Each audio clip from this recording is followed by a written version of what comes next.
तो करौली में श्री मदन मोहन जी का मंदिर और उनका परम भक्त काले खां कैसे बना? मुस्लिम समुदाय में बहुत उसकी मतलब उसको बहुत अच्छा व्यक्ति माना जाता था करौली में। क्यों? हृदय का बड़ा अच्छा था, रोज अपनी नमाज पढ़ता था समय से और अपना कलमा आदि जो भी वो करते हैं सब करता था।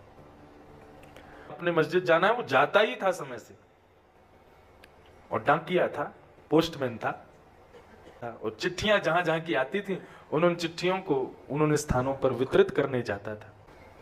एक दिन चिट्ठियों के मध्य में एक चिट्ठी थी श्री मदन मोहन जी की। तो बोले कि मैं तो डाकिया हूं और ये मेरे नहीं तो हिंदुओं के खुदा हैं, मैं जाने में क्या दिक्कत है।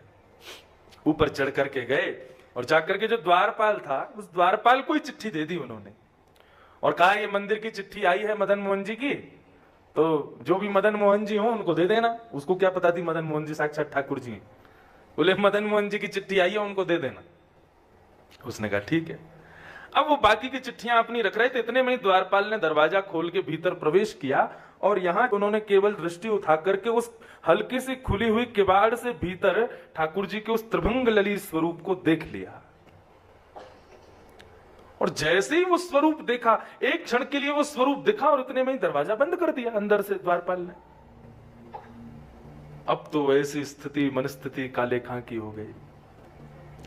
उस सीढ़ियों से ऊपर से नीचे उतरने में 5 बार लड़खड़ा गए और बार बार पीछे मुड़कर के देखें ये कौन था भीतर। ये ऐसे वंशी हाथ में लिए त्रिभंग अपने दोनों पैरों को मोड़े हुए, ये स्वरूप किसका है, ये कौन है? अब तो काले खां की ऐसी स्थिति हो गई कि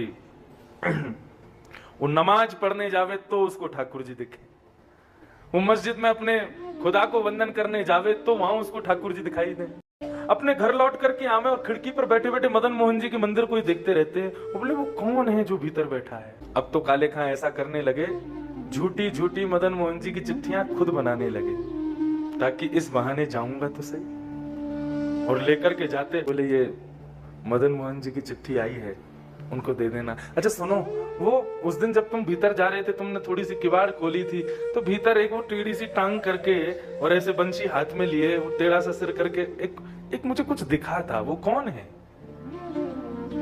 बोले वो हमारे ठाकुर जी हैं, वही मदन मोहन जी। बोले वही मदन मोहन है? बोले हाँ। अच्छा ठीक है, ये चिट्ठी दे देना। द्वारपाल बोला हाँ मैं दे दूंगा। बोले अभी दे आओ ना भीतर। बोले अरे अभी कुछ सेवा चल रही है बाद में दे दूंगा। बोले 2 मिनट लगेगा, दे के आ जाओ ना। उनको ये प्रलोभन था कि ये भीतर जाएगा, गेट खोलेगा तो मुझे दिख तो भी जाएंगे। लेकिन द्वारपाल नहीं गया। ऐसा विरह प्रदान किया काले खां को ठाकुर जी ने। अब तो वो ना तो नमाज पढ़ पाते हैं, ना अपना कलमा कर पाते हैं, ना मस्जिद में जाकर के अपने खुदा का वंदन कर पाते हैं, कुछ नहीं कर पाते।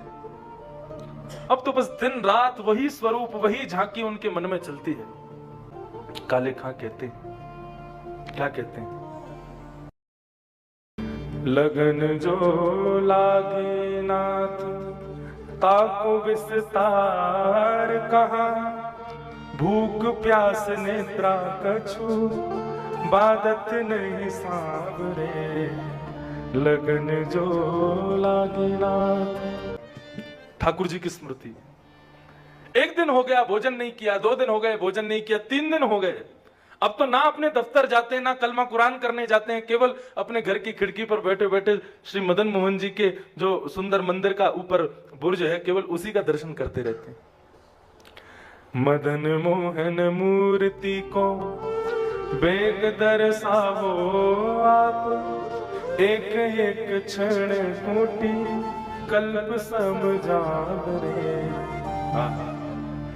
हे मदन मोहन जी मुझे दर्शन दो। क्यों? क्योंकि आपके बगैर एक एक क्षण भी मुझे कल्प के समान लग रहा है। मुझे ऐसा लग रहा है कि ना जाने कितना युग बीत रहा है आपके दर्शन के बगैर। ऐसी स्थिति। सुंदर कटाक्ष तेरे निरखत आनंद हो तो, मेरी कही मांग नैनन ते मिलावरे। आपके सुंदर स्वरूप सुंदर कटाक्ष को देख करके मेरो मन उन्हीं में ही अटक गया है नाथ। मुझे तो ऐसा लगता है मेरे कलमा कुरान और मेरे समुदाय के जो भी नियम हैं उनके पालन का मुझे फल आपके रूप में मिला है। रात्रि में जब 3 दिन हो गए तब ठाकुर जी को शयन करा रहे थे गोस्वामी जी, और शयन के समय पर एक बंटा भोग ठाकुर जी के पास रखा जाता है। रात में अगर भूख लगे तो ठाकुर जी उसमें से कुछ पा लेंगे। उस बंटा भोग को रख करके और यहाँ बैठे बैठे काले खां, ताज खां बैठ करके ठाकुर जी का सुंदर स्तवन कर रहे थे। इतने में ही एक दिव्य प्रकाश उनके कक्ष में प्रकट हो गया।